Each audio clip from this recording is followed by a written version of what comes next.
Hello everyone and welcome to another video. Yesterday Nintendo had what we are assuming is going to be the last Nintendo Switch 1 exclusive Nintendo Direct, which was sort of roughly 30 minutes. I think it was just over, it was probably closer to 35 minutes of showcases of video games that are coming to the Nintendo Switch 1 in the next year or so. There was a couple of games that we're going to get to where that dreaded bloody 2026 showed up, and I just basically wanted to talk through the Direct, basically skim through it and talk about the things I found interesting, and talk about especially some of the new functionality Nintendo announced. I think after watching this Direct, I understand more now as to why they waited until 6 days before the Nintendo Switch 2 Direct. It's now Friday, there's 5 days until that Nintendo Switch 2 Direct I just mentioned, and I kind of get it now. I didn't get it before, but I do get it now. And so we're going to talk about why that is, and I'm interested to hear if you guys agree or if you disagree with what I think about as to why Nintendo have done what they've done. And first of all, I just want to say apologies I couldn't do a reaction to this Direct. I did want to do a reaction, however, a couple of days a week I work in an office, so I just took some time to watch it for myself. Had a quite good time. I'm glad this is the Direct that I'm not reacting to, and the Switch 2 one is the one that I am going to be able to react to give you some thoughts. I may even have a slightly special guest for that reaction, so stay tuned. We started off with Dragon Quest, and I must say these HD 2D games never fail to look great, do they? Like, they just always look fantastic. These look really nice. The HD 2D style is really great, and I think it'll come out probably in the second half of the year, July onwards, August onwards, and yeah, I think it looks good. I think fans of Dragon Quest will be very excited, and I'm not too upset that we didn't get a date, because this is the first time they've shown gameplay of these games. So yeah, that kind of makes sense. And yes, they immediately reminded us about Nintendo Switch 2. Nintendo Switch 2 gets a couple of mentions here, which is cool. Obviously they said they weren't going to do that, but they did. But yeah, let's skip ahead. So I'm not going to lie, I don't have a huge amount to say about a couple of these early games. This one does not seem like it's for me. I thought it was something completely different to what it actually was as well. Like, I was watching it like, oh cool, and then it wasn't that. I can't even remember what I thought it was, but it was not what I was expecting. This game is coming in July, so if this is something you're interested in, that's cool. I don't really have much to say about any of these games. This is kind of like a Persona-like game, this next one. Reade Remastered. The Mystery of the Soulless Army. Wow, that is a wordy old title. But yeah, so that's that. This game is very interesting. Now, it looks like, an interesting kind of edgy Metroidvania, maybe, that kind of thing. But the thing that's interesting about this is that it's got Pac-Man in it. I don't understand. Who is the developer? It is Bandai Namco. Okay, that makes a lot of sense. You're playing as like Pac-Man, and you can turn into a mech. It's what? It kind of looks fun though. It looks like I think it's going to be a Metroidvania game, at least from what they've shown, like a very action-focused one. Yeah, you've got Pac-Man. You play with Pac-Man, so that's interesting in and of itself. And it's coming in July, so that's cool.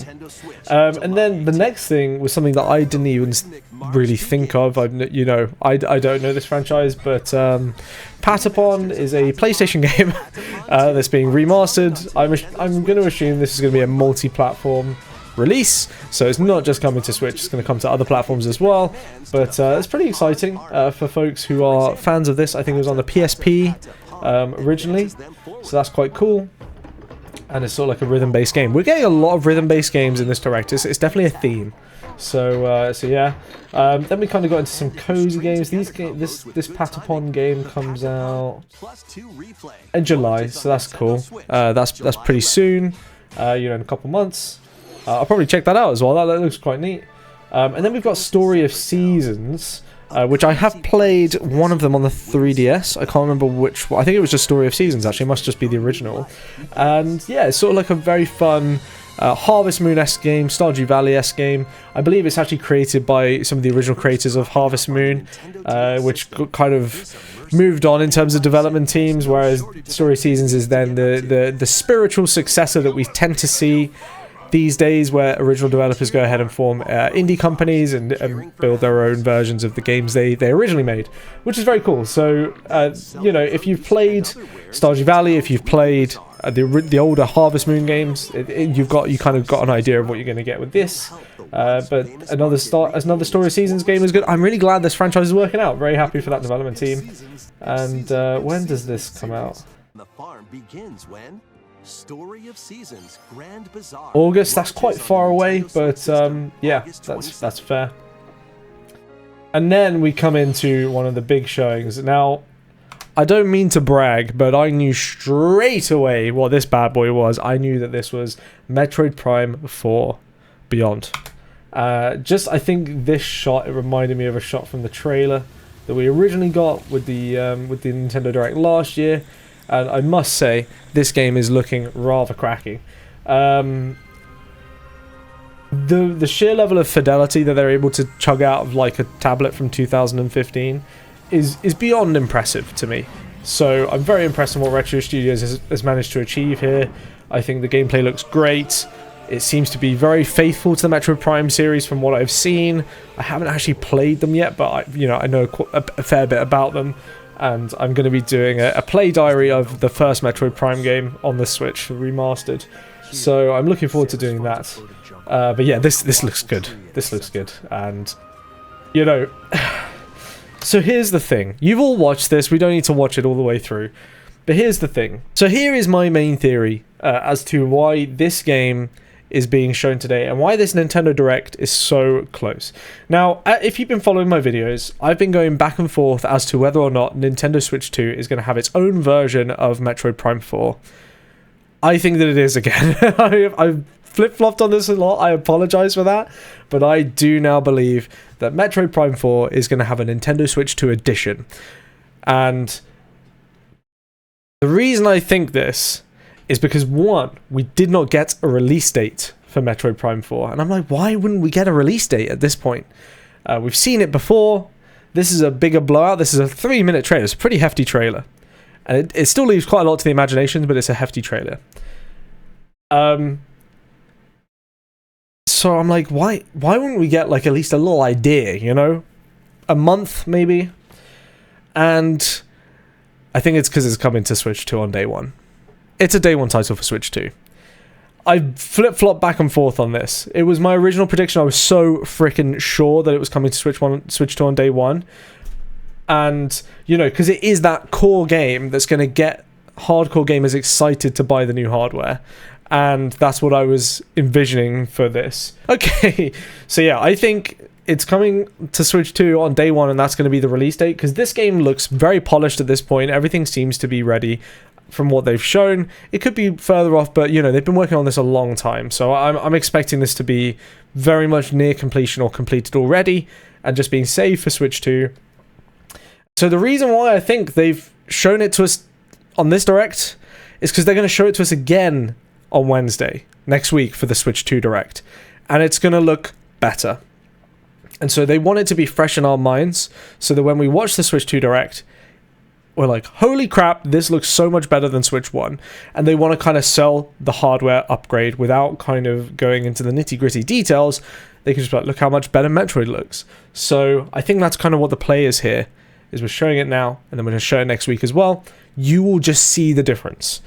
So yeah, I think this is going to be a day one game. It means also that next week in the Switch 2 Direct, they don't have to put too much time to it, because they already showed like a really good amount on here. And I expect they'll do an overview trailer before the video game comes out as well. So, you know, this is a really good bit of information to get yourself tucked into. And next week, maybe a short teaser and the release dates being the same day as the Switch 2. I could see that happening. So yeah, I think the reason we're seeing it today is because Switch 2 is getting this game, and it's going to look remarkably better. It's going to look like a damn shot better on Switch 2. And they wanted us to see that difference. They want to, you know, it's kind of like real-time showing up what Switch 2 can do without sort of like just smashing you in the face and saying, oh, it's got this many flops and all this kind of stuff. It's running at 60 FPS as well. I'm sure it's not a locked 60 FPS just because this thing seems to be pushing the Switch to its absolute sort of maximum performance. But the fact that they are, you know, it's a shooter game, they knew to prioritize the frame rate, so you do get a mostly 60 FPS experience. There's a couple of drops here and there, but I'm, you know, I'm pretty impressed. I'm interested to play it on Switch 1 when it comes out. You know, obviously I'll be playing it on Switch 2, especially, you know, now that I'm pretty much 100% sure that there's going to be a Switch 2 edition. But I will definitely give it a try on Switch 1 as well. You know, especially if the cartridge can go in either console. This is really sick as well. What I love about Metroid Prime from what I've seen is the pace is not as super high pace as other first-person shooters. It's kind of a slower, more thoughtful game, and this kind of just adds to that. I really like these new abilities. I'm excited to see more of them as well. Like something like this, where you can move things in the environment, so you have to be keeping an eye out for things that you can interact with in the environment. Very cool. We've got some story tease stuff here, and then, oh my goodness, this goddamn suit is gorgeous. It's so cool. Look at Samus, absolutely rocking it. Yeah, what a great trailer.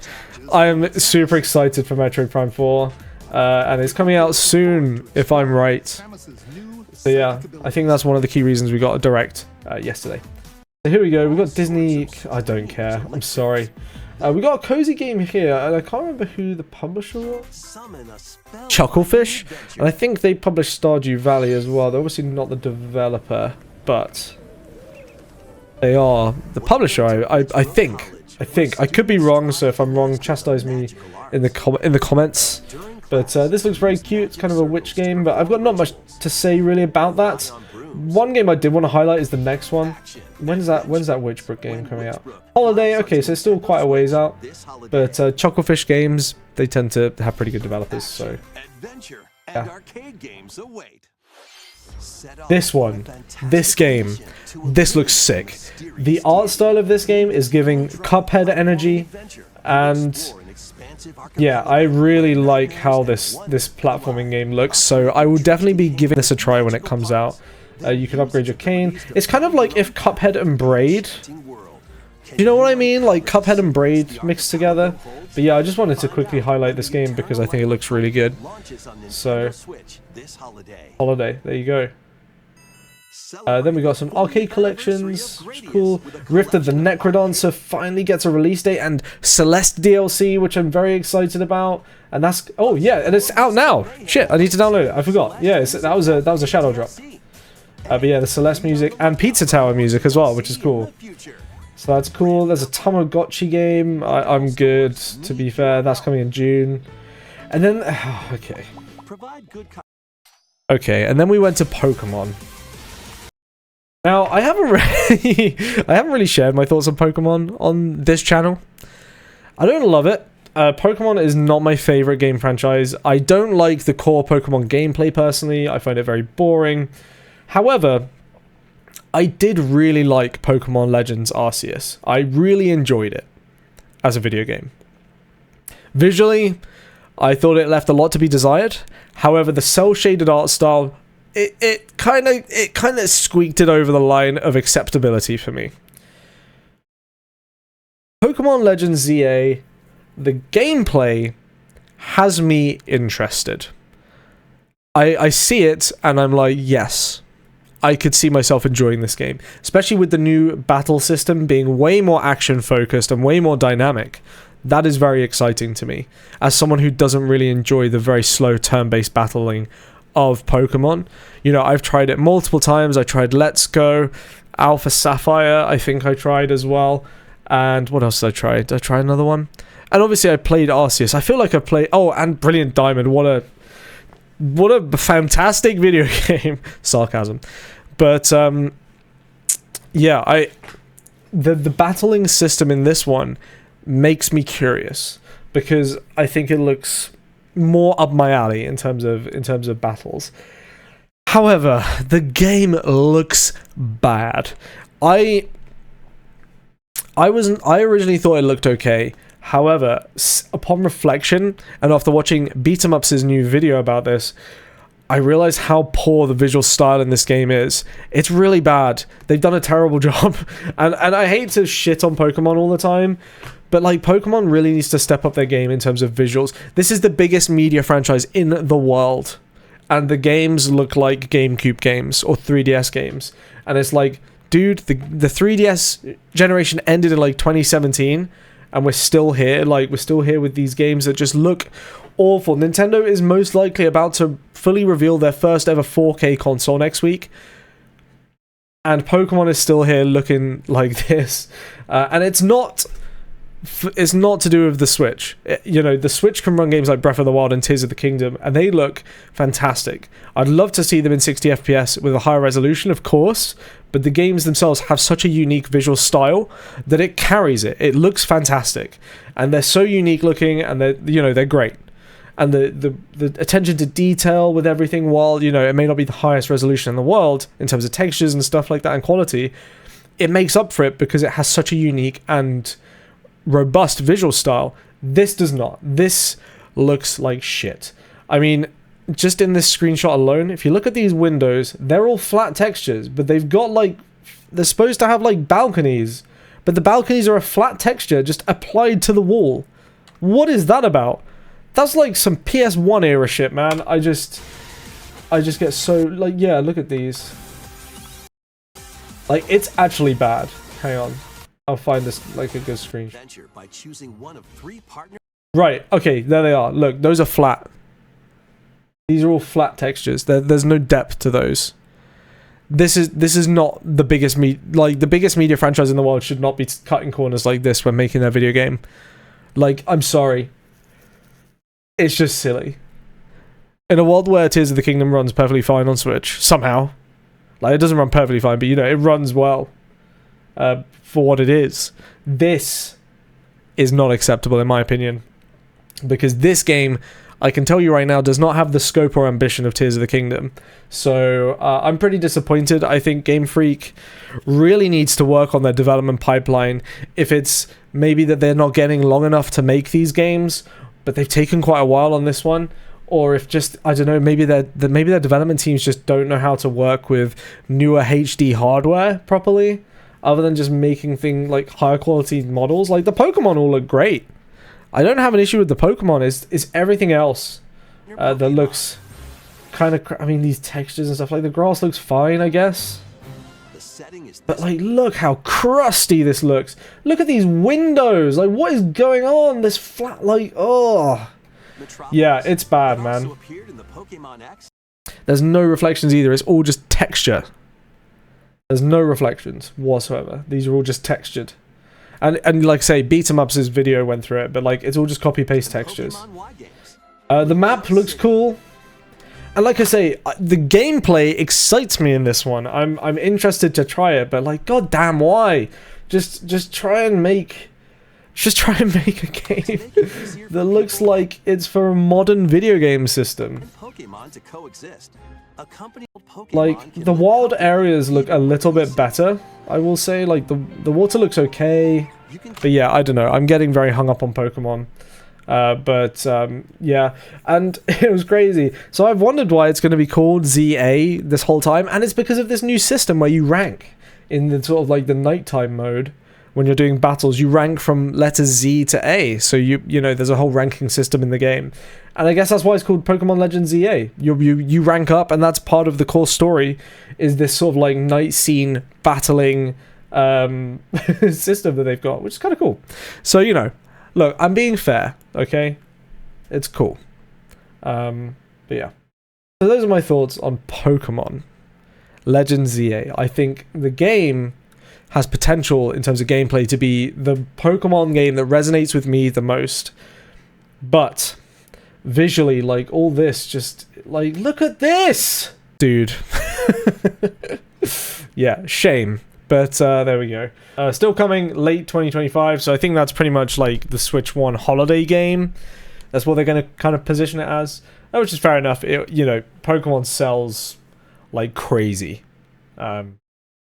Okay, next up, we have this. This is a fun one. Rhythm Heaven Groove.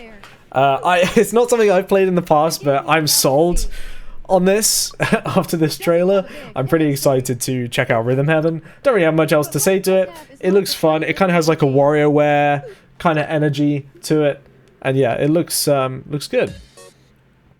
And the only sucky thing is it's coming in 2026. However, I once again have a theory about this. You know, I'm big on my theories.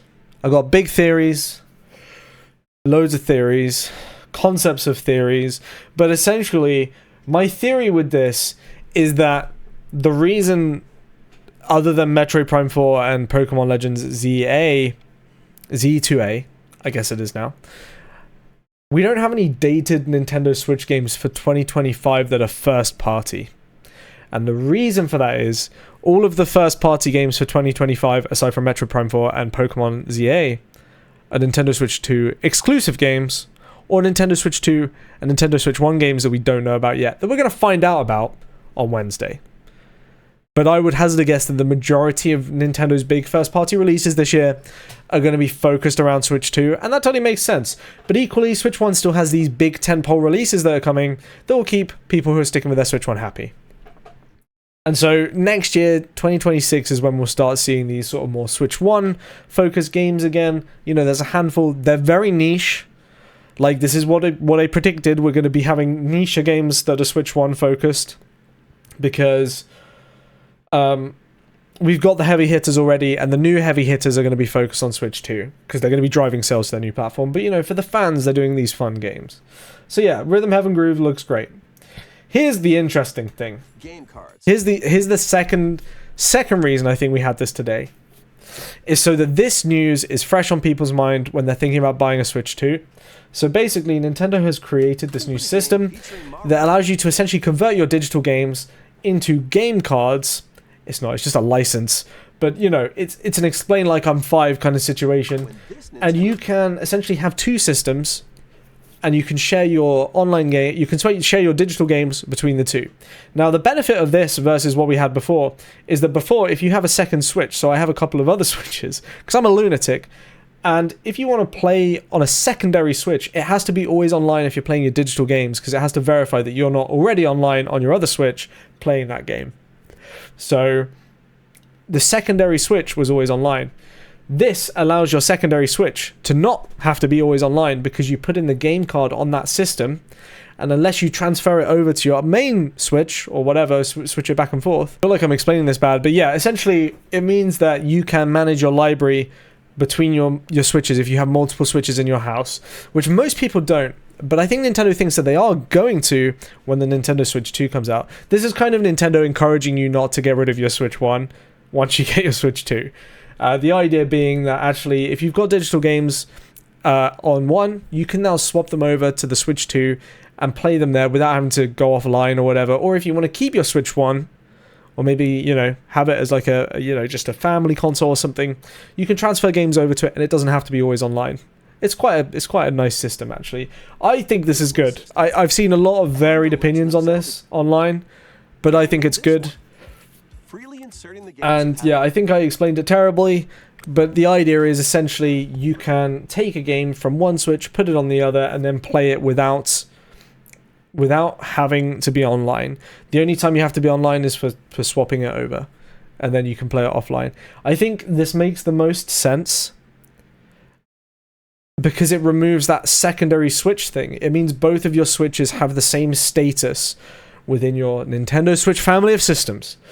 Both devices kind of have the same sort of authority within your Nintendo Switch collection, which is cool. I like this a lot. I think it's a better way of doing it personally. But there we go. When purchasing the digital version of the game. So yeah, this kind of explains it. And then what the added benefit is, you can lend games to people as well, which is cool. So you can lend it for up to 14 days. There's nothing saying you can't lend it again afterwards. You absolutely can.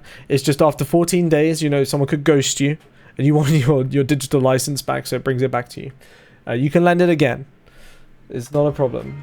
The only thing that's kind of weird is you have to be in person to lend a game. I guess that makes sense, because it's like lending a physical game. You have to see someone.